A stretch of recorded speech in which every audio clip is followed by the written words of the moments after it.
Buenos días, tardes o noches, dependiendo de en qué horario nos esté viendo.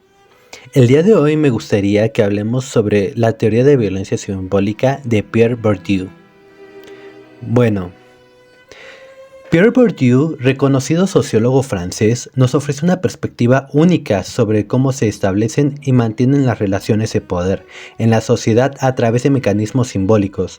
La violencia simbólica, a diferencia de la violencia física directa, es una forma sutil, pero poderosa de opresión que se ejerce a través de procesos culturales y simbólicos. Para comprender mejor la teoría de la violencia simbólica, es importante considerar la noción de los campos sociales propuesta por Bourdieu. Los campos son ámbitos de actividad y competencia en la sociedad, como la educación, la política, la economía y la cultura. Cada campo tiene sus propias reglas, normas y estructuras de poder. En estos campos, los agentes sociales compiten por recursos, reconocimiento y poder. Aquellos con mayor capital social, que incluye la educación, riqueza, prestigio y redes sociales, tienen ventaja en competencia dentro del campo. La violencia simbólica se despliega en cuanto estos agentes con mayor poder establecen y promueven las normas y valores dominantes, imponiendo en su visión del mundo y su sentido común. Por ejemplo, imagina una sociedad donde el éxito académico se mide únicamente por las habilidades matemáticas. En este caso, aquellos que sobresalen en matemáticas son considerados exitosos y valiosos, mientras aquellos con habilidades en áreas como el arte, la música o las ciencias pueden ser marginados o menospreciados. Esto crea una jerarquía que privilegia a ciertos tipos de conocimientos sobre otros, perpetuando desigualdad y limitando las oportunidades para aquellos que no se ajustan a la norma dominante. Esto es un claro ejemplo de lo que sería la violencia simbólica en el sistema educativo.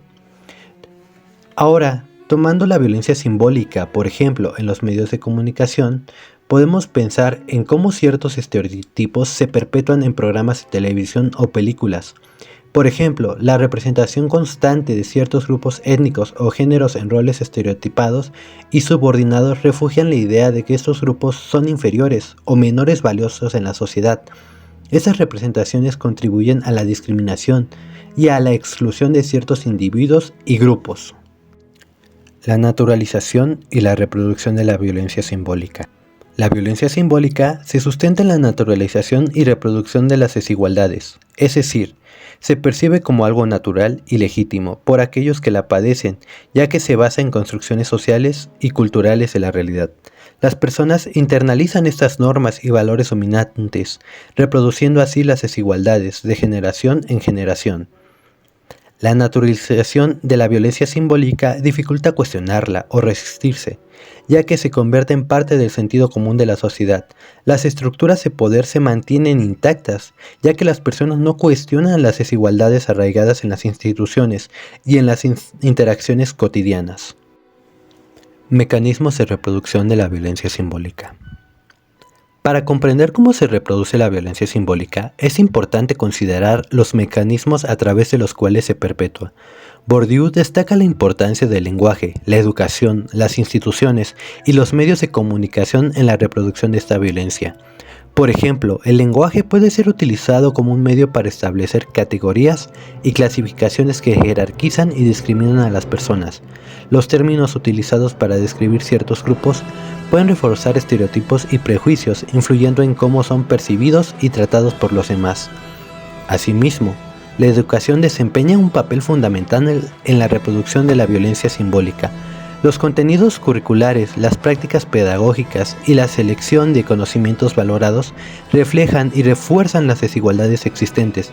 Aquellos que no se ajustan a los estándares dominantes pueden ser excluidos o desvalorizados.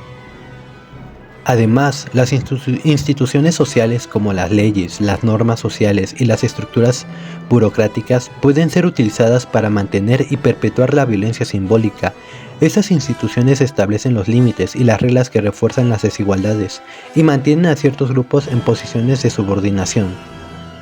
Un ejemplo podría ser en una sociedad donde la riqueza y el poder se concentran en manos de unos pocos, mientras que la mayoría de la población vive en condiciones de pobreza y precariedad. Esta distribuido desigualdad de recursos es perpetuadora y justificada mediante discursos que enfatizan la meritocracia y responsabiliza a los individuos por su situación, ocultando así las estructuras de poder y desigualdad que perpetúan la realidad. En resumen, la teoría de la violencia simbólica de Perry Bourdieu nos ayuda a comprender cómo las relaciones de poder y la dominación se mantienen en la sociedad a través de mecanismos culturales y simbólicos. La violencia simbólica se manifiesta en la imposición de normas, valores y estereotipos que benefician a unos y excluyen a otros, perpetuando así las desigualdades sociales. Al tomar conciencia de la existencia de violencia simbólica y cuestionarla, podemos comenzar a desafiar las estructuras de poder existentes y trabajar hacia una sociedad más justa e igualitaria. Para concluir, ¿qué podemos hacer para romper con el ciclo de violencia simbólica? Bueno, hay diversos puntos. Empezaremos por una educación crítica. Hay que desarrollar una conciencia crítica y reflexiva sobre los mensajes y representaciones culturales que recibes. Cuestiona los estereotipos, prejuicios y sesgos presentes en los medios de comunicación, en el lenguaje cotidiano y en los discursos sociales. En segundo lugar, tenemos la empatía y la escucha activa. Escucha y trata de comprender a las perspectivas y experiencias de las demás. Practica la empatía para reconocer el impacto que tus palabras y acciones pueden tener en los demás. Evita imponer tus puntos de vista o invalidar las experiencias de las demás personas. En tercer lugar, tenemos una autoevaluación. Reflexiona sobre tus propias creencias, prejuicios y privilegios. Examina tus propias actitudes y comportamientos en relación con la violencia simbólica. Reconoce tus sesgos y trabaja en desaprender patrones de pensamiento y comportamiento perjudiciales. En cuarto lugar, tenemos la promoción de la diversidad y la inclusión. Valora y promueve la diversidad de todas sus formas. Aboga por la inclusión y la igualdad de oportunidades para todos. Fomenta la participación de voces diversas y desafía los discursos y prácticas que perpetúan la exclusión y la discriminación. Comparte la información y conocimiento sobre la violencia simbólica con otros. Participa en conversaciones y debates constructivos sobre el tema. Contribuye a generar conciencia y sensibilización en tu entorno. En sexto punto tenemos la acción colectiva. Únete a un movimiento y organizaciones que luchen contra la violencia simbólica y promueven la igualdad y la justicia social. Participa en acciones y proyectos que busquen transformar las estructuras y prácticas sociales opresivas. Y por último tenemos la autocorrección y disculpa. Reconoce cuando cometes errores. Aprender a disculparte. Todos estamos expuestos a influencias y patrones culturales que perpetúan la violencia simbólica. Estar dispuesto a reconocer y rectificar tus acciones demuestra un compromiso genuino con el cambio. Recuerda que desmantelar la violencia simbólica es un proceso continuo que requiere esfuerzo y compromiso. Contribuir a la construcción de una sociedad más justa y equitativa implica estar dispuesto a desafiar las normas establecidas y a tomar acciones concretas en nuestra vida diaria.